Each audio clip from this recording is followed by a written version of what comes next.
Hey everyone, and welcome back to Steven Watches Movies. I'm Steven, and I love watching movies. Today, I'm going to take a more high-level approach to two Academy Award categories, costume design and hair and makeup.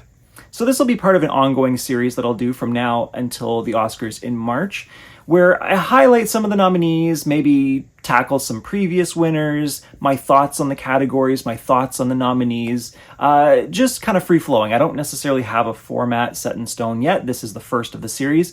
I think after this one, I might get something more consistent with the videos. But anyway, let's dive in.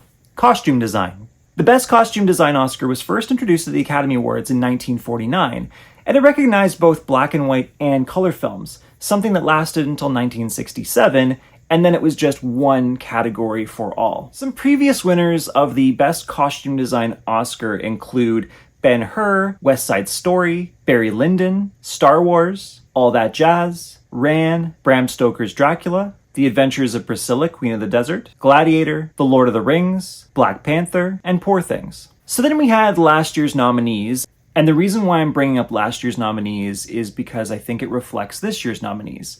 So last year's nominees were Poor Things, Barbie, Killers of the Flower Moon, Napoleon, and Oppenheimer. Now, Poor Things ultimately went on to win it. I was pretty split last year on who I wanted to win the Oscar, and my thoughts on everything. 50% of me, or maybe not 50%, but just a part of me, wanted Poor Things. It was very new, it was very interesting, it was very weird, and part of me wanted Oppenheimer to win, because the costumes were pretty subtle. But it was the attention to detail. It was just really well done work. So part of me wants to award just really, really great work that might not be flashy, that might not be totally reimagined, or a complete design from the costume designer's own ideas and imagination. Part of me wants to award and recognize the film that had that imagination and that design. So the reason I bring it up is because it truly reflects sort of this year's nominees. This year's nominees are Ariane Phillips for Complete Unknown. Now, Ariane has been nominated for Walk the Line, W.E., and Once Upon a Time in Hollywood. Lisi Crystal, I hope I'm saying that correctly, for Conclave. Lisi was nominated for Anonymous. Janty Yates and Dave Crossman for Gladiator 2. Janty actually won for the first Gladiator and was nominated for Napoleon last year. Dave Crossman was also nominated for Napoleon as well. Then we have Linda Muir for Nosferatu. First of all, Linda is Canadian. Woo! Awesome. Being myself a Canadian, that's awesome. I'm very, very happy with that. She's been nominated for multiple Genie Awards, which are sort of... Genie Awards are the Canadian Oscars, but the former iteration of them, because now they're called the Canadian Screen Awards. Anyway, won't go into that. But anyway, she's been nominated for multiple Genie Awards. And Paul Tazewell for Wicked. Paul's been nominated previously for West Side Story.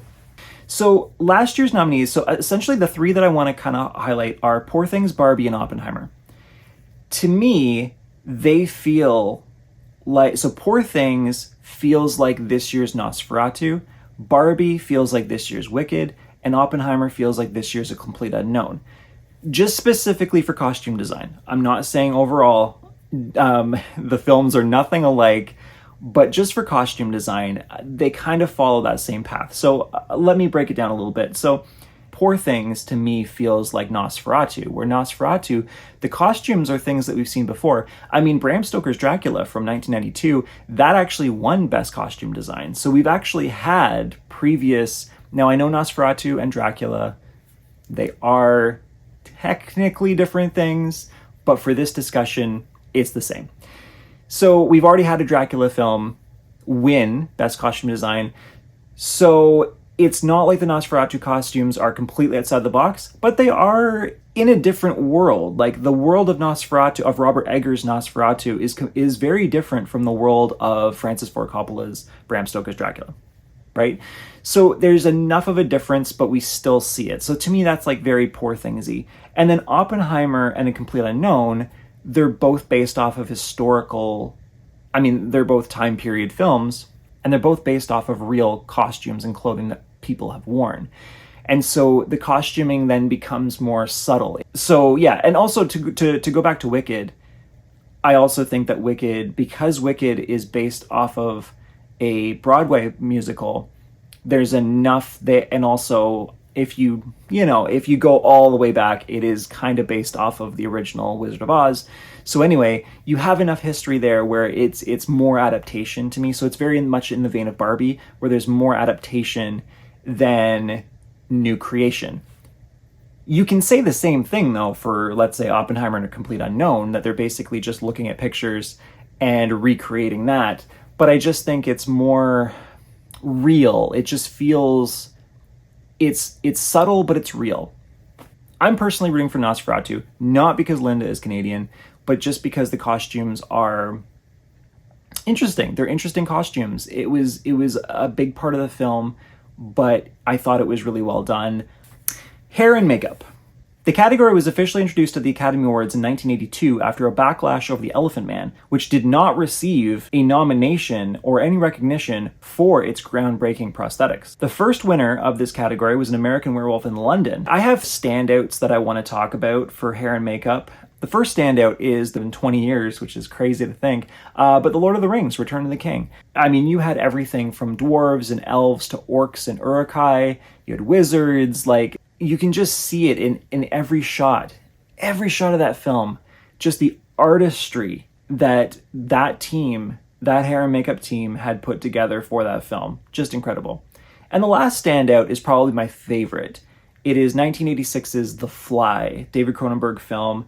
It is a body horror masterpiece. And the reason why I think it's interesting to bring this up this year is because, to me, and we'll get to this in a later video when I actually deep dive into the substance, but the substance to me is very closely related to The Fly. If you've seen The Fly, you understand. Jeff Goldblum's gradual transformation, it's disgusting, it's incredible, it is just a feast for the eyes. It's one of the best, and it's one of the ones that when I think of hair and makeup, I think of The Fly. So last year's nominees were Poor Things, Golda, Maestro, Oppenheimer, and Society of the Snow. Poor Things ended up winning. I did not agree with that. I didn't agree with that last year. I don't necessarily think Poor Things makeup and hairstyling was its strong suit. So that was a weird winner for me. But anyway, I honestly thought that it should have gone to either Maestro, Oppenheimer, Society of the Snow. You can't deny the makeup in Maestro is incredible. I wanted Society of the Snow to win just because of the makeup was really impressive. And then Oppenheimer, I wanted that to win because, again, kind of like costume design, it was incredibly subtle. Anyway, going to this year's nominees, we have Mike Marino, David Presto, and Crystal Giannotto for A Different Man. Mike Marino has been nominated before for Coming to America and The Batman. Julia Flock Carbonell, Emmanuel Hanvier, and Jean-Christophe Spadaccini for Amelia Perez. David White, Tracy Loader, and Suzanne Stokes-Munton for Nosferatu. So David White was nominated previously for Guardians of the Galaxy, and he was the one responsible specifically for Count Orlok's appearance in Nosferatu. Tracy Loader is Canadian! Yay!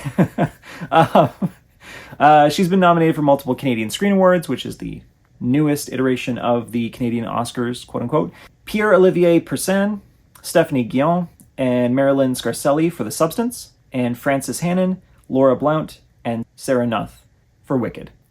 So in terms of hair and makeup, looking at these nominees, a couple obviously spring right from the page, or actually I would say three. You have A Different Man, which obviously the prosthetics to make Sebastian Stan look similar to Adam Pearson, just incredible prosthetics, incredible makeup. Then you have Nosferatu, obviously with Count Orlok's appearance. The hair and makeup, obviously, with other characters as well, but Count Orlok's appearance is kind of the main, the main attraction. Very well done. Very well done. Like a lot of people, I had a little bit of hesitation towards Count Orlok's appearance when I watched the film, but I can't deny the artistry. So, and the substance. And what more can you say about the substance? When I watched that at TIFF, I immediately thought hair and makeup. I honestly thought that was the only thing that this would ever be nominated for. So the fact that it had, it's gotten into Best Picture and Demi Moore's, been nominated for Best Actress, insane. Because when I watched it, I was like, there's no way that this movie is going to get any more nominations than hair and makeup.